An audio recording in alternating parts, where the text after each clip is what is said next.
약 10년 전 저는 세후 1억이 넘는 연봉을 받는 사람이었습니다. 고작 20대의 나이로요. 우쭐했어요. 너무 행복하죠. 세상이 즐거워. 사람들이 막 연락해 옵니다. 하지만 이후 연이은 사업 실패로 바닥까지 내려갑니다. 몰랐어요. 바닥이라 생각했는데 더 깊은 바닥이 있을 줄은요. 바다로 치면요. 거의 심해어들을 만났어요. 정말 몰랐습니다. 삶이 그렇게 비참해질 줄은요. 안녕하세요. 마마셋입니다. 오늘은 이 주제에 대해 이야기를 하고 싶어 정말 입이 근질거렸습니다. 자, 여러분은 아침에 일어나서 제일 먼저 어떤 행동을 하시나요?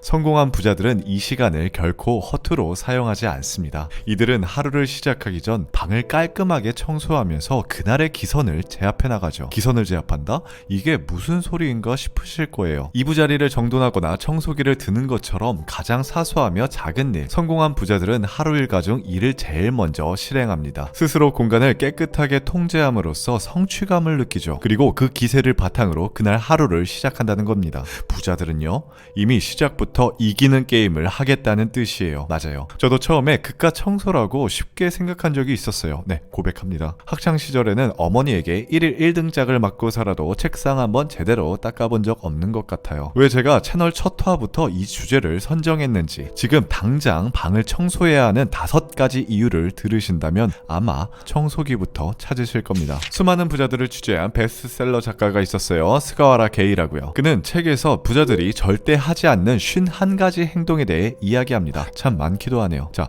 수많은 행동 중 첫 번째로 소개된 것이 무엇이었을까요? 방 청소와 정리를 게을리한 것이라 서술합니다. 일본의 한 주간지는 평균 이하의 연봉을 받는 사람들의 방에서 놀라운 공통점을 찾아냈어요. 바로 정리되지 않고 쓰지 않는 물건이 넘쳐나며 지저분하다는 점. 방의 상태가 곧 그들의 연봉을 말해주고 있었다고 합니다. 물론 방을 지금 당장 청소한다고 해서 즉각 연봉이 올라가진 않습니다. 하지만 성공한 부자들의 주변은 언제나 깨끗하게 정리되어 있으며 그 환경이 불을 끌어들인다는 놀라운 사실. 5천억이 넘는 자산을 보유한 사업가이자 책 돈의 속성의 저자 김승호 회장님은 말합니다. 돈이란 것은 감정을 지닌 인격체라 자신을 소중히 다루는 사람에게 끌려온다. 돈이 인격체라는 말이 참이라면요, 부는 분명 지저분한 곳으로 찾아가지는 않겠죠. 지금 여러분의 집은, 여러분의 방은 돈이라는 손님을 맞이할 준비가 되어 있나요? 일본에서 화제를 일으킨 책 청소력의 저자 마스다 미스히로는 오랜 기간 청소 일을 했던 사람이죠. 청소 일을 하면서 깨달은 것들에 대해 말합니다. 저는 서민들의 집부터 부잣집까지 아주 많은 방에 들어가 보았습니다. 그래서 방이 당신 자신이다 라고 단언할 수 있습니다. 방이 더러운 사람은 불행한 느낌이 강하고 방이 깨끗한 사람은 행복감이 강합니다. 또한 저자는 깨끗하고 정리된 방은 긍정의 에너지를, 지저분하고 정돈되지 않은 방은 부정의 에너지를 끌어당긴다고 말해요. 과거 이를 뒷받침해주는 흥미로운 실험이 있었어요. 깨진 유리창 실험. 이게 어떤 실험이었냐면 구석진 골목에 2대의 차량을 주차시켜놔요. 네. 모두 보닛을 그냥 활짝 열어둔 채 주차시킵니다. 그리고 2대의 차량 중 차량 한 대에만 앞 유리창을 일부러 깨트려놔요. 과연 일주일 뒤 어떤 모습이 되어 있었을까요? 네, 본넷만 열어둔 멀쩡한 차량은 일주일 전과 동일한 모습이었지만 앞 유리창이 깨져있던 차량은 실험이 시작한 지 10분 만에 배터리를 도둑맞습니다. 타이어도 그냥 막 훔쳐가고요. 처음에는 그저 유리창이 깨져 있었을 뿐인데 그 부정적인 환경이 더 강력한 부정적 에너지를 끌어당긴 것입니다. 마음에 항상 불만과 불평, 질투와 시기 같은 부정적인 감정을 갖는다면요, 에너지의 파장이 나뿐만 아니라 주변 사람들과 주변 환경까지 영향을 끼친다고 해요. 청소와 정리정돈에 대한 중요성은 고전에서도 찾을 수가 있습니다. 미국인들이 가장 존경하는 인물이자 $100 지폐의 주인공 벤저민 플랭클린은 자서전에 덕목 하나를 적습니다. 몸을 청결히 하며 옷을 깨끗하게 입고 집을 더럽게 두지 말라. 코네티컷 대학 연구진은 사람들이 스트레스를 받을 때 어떤 행동을 하는지 연구했어요. 흥미롭게도 반복적인 행동을 했다고 합니다. 예를 들어 청소와 정리정돈 같은 일이요.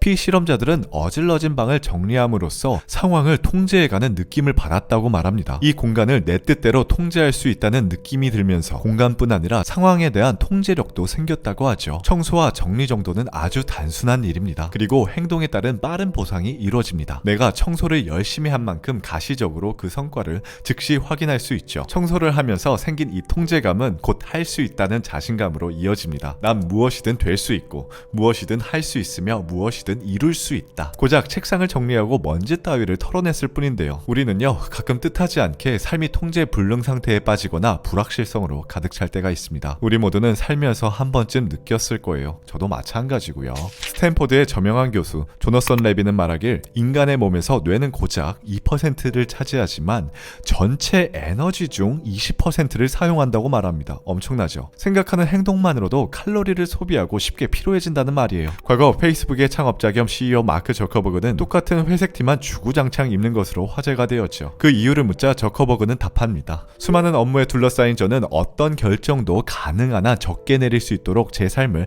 간단하게 정리하고 싶었습니다. 그렇기 때문에 우리는 우리의 방과 업무 환경을 최대한 단순하고 깨끗한 상태로 유지시켜야 합니다.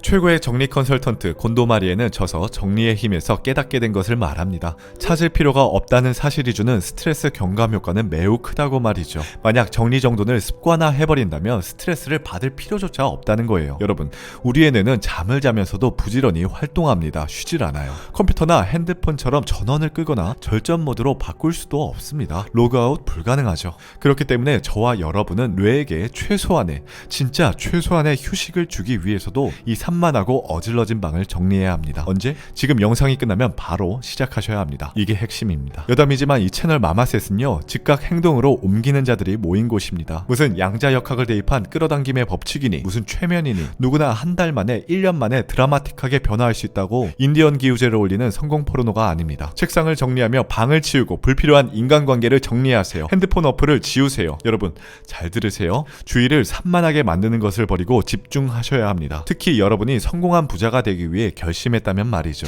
약 10년 전 저는 세후 1억이 넘는 연봉을 받는 사람이었습니다. 고작 20대의 나이로요. 우쭐했어요. 하지만 이후 연이은 사업 실패로 바닥까지 내려갑니다. 정말 몰랐습니다. 삶이 그렇게 비참해질 줄은요. 삶은 피폐해지고 자신감은 모두 사라졌습니다. 재기하고 싶은데 어디서부터 시작해야 될지 막막했습니다. 공감하시는 분 계실 거예요. 네, 잠이 안 오죠. 잠이 안 와요. 잠이 올 수가 없어요. 그때쯤 손톱을 물어뜯는 버릇이 생겨났어요. 매일 밤 잠이 안 오는데 이 초조한 와중에 친구들과 주변 지인들은 더 높은 곳으로 향하고 있었습니다. 제 키는 그대로인데 뭐랄까, 눈높이는 달라지더라고요. 자꾸 과거의 실패를 답습해 불확실한 미래에 대해 미리 걱정해 제 삶의 루틴이었습니다. 그래서 가장 먼저 시작한 게 방 청소였습니다. 내 미래는 당장 바꿀 수 없어도 내 공간만큼은 즉각적으로 내 의지대로 바꿀 수 있었거든요. 사실 돈도 없는데 방이라도 더러우면 진짜 막장 인생일 것 같긴 했어요. 그렇게 청소를 시작했습니다. 더러운 걸 닦아내고 어지러진 것을 혼자 웃으며 정리하고 막 혼자서 희죽희죽 웃었어요. 좀 미친 사람 같나요? 근데 진짜 막 기분이 너무 벅차고 좋은 거예요. 이게 뭐라고? 어느 순간 불필요한 것들이 집안에서 사라집니다. 제 방에서, 아니 제 삶에서 중요하고 중하지 않은 것들이 보였어요. 물건이든 사람이든 그 무엇이든 정말 제게 필요한 것들만 남더라고요. 그리고 정돈된 책상에서 감사의 글을 적었습니다. 매일 딱 3가지만. 처음엔요, 진짜 감사한 것들만 적었습니다. 완전히 존망하지 않음에 감사, 삼시세끼 먹어서 감사, 월세방이라도 있어서 감사 등등. 근데 점점 딱히 쓸 말이 없어지는 거예요. 생각이 안 나더라고요. 그래서 조금 터무니없고 당연한 것에 대한 감사를 적었어요. 전자레인지가 있어서 감사, 팔다리가 온전히 붙어있어 감사, 냉장고에 우유가 남아있어 감사, 온수가 나와서 감사, 숨 쉴 수 있어서 감사. 제가 생각해도요, 황당한 것들이었어요. 그렇게 몇 달 저도 모르게 저는 평범하고 작은 일에도 감사를 느끼고 있었습니다. 몰랐어요. 세상은 온갖 감사할 것들로 넘쳐난다는 것을요. 삶이 바뀌더라고요. 물론 저는 꾸준하지 못했어요. 감사함을 잊었습니다. 하지만 저는 다시 청소를 시작했어요. 이 모든 변화는 제가 청소와 정리정돈을 통해 끌어당긴 것이라 생각합니다. 제가 만약 더럽고 정돈되지 않은 방에 머물러 있었다면 아마도 계속 부정적인 자장을 형성해 더 강한 부정적인 에너지를 끌어당겼을 것입니다. 시청하고 계신 구독자 여러분, 부디 불하는 녀석이 머물고 싶어하는 환경을 만드시길 바랍니다. 청소와 정리정돈은 아주 작고 사소하지만 쌓이면 쌓일수록 복리와 같이 강력한 결과를 만들어내는 행동입니다. 이는 성공한 부자들의 가장 기본적인 덕목이자 습관입니다. 유명 심리학자 조던 피터슨은 좌표를 잃은 우리에게 조언하죠. 방 청소를 하고 매일 당신 주변을 정리하세요. 본인 스스로 통제하시기 바랍니다. 질문 드릴게요. 성공한 부자가 되고 싶나요? 머리부터 발끝까지 스스로를 변화시키고 싶나요? 그럼 지금 당장 바로 방을 정리하시기 바랍니다. 제발 이 영상을 부디 한 번으로 그치지 말고 반복하세요. 청소하라는 제 목소리가 환청으로 들릴 때까지 말이죠. 꼭꼭 씹은 다음 습관으로 만들어 여러분 것으로 소화시키길 바랍니다. 그럼 다음 영상에서 습관 만드는 방법 구체적으로 제안 드리겠습니다. 어제보다 오늘 0.1cm만 더 성장하세요. 지금까지 마마셋이었습니다.